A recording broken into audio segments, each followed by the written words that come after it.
जो पहलगाम में घटना घटी उसमें हमारे घर के 2 सदस्य ने जान गुमाई है।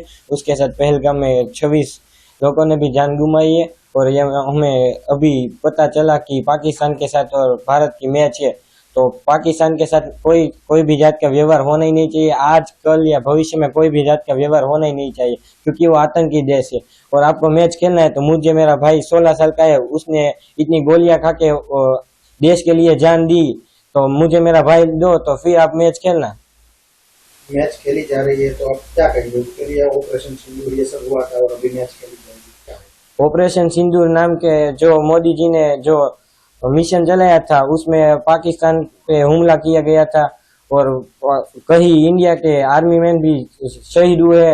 तो ये अब मैच खेलने जा रहे हैं, तो वो तो पाकिस्तान के साथ जो हमला किया था ऑपरेशन सिंधु नाम का, वो तो व्यर्थ ही गया होगा। क्या कहेंगे आप पाकिस्तान के साथ क्या करना? पाकिस्तान के साथ कोई भी जात का व्यवहार रखना ही चाहिए नहीं चाहिए। आजकल या भविष्य में किसी भी जात का व्यवहार होना ही नहीं चाहिए, चाहे फिर या गेम ही क्यों ना हो, कोई भी जात का व्यवहार होना ही नहीं चाहिए पाकिस्तान के साथ।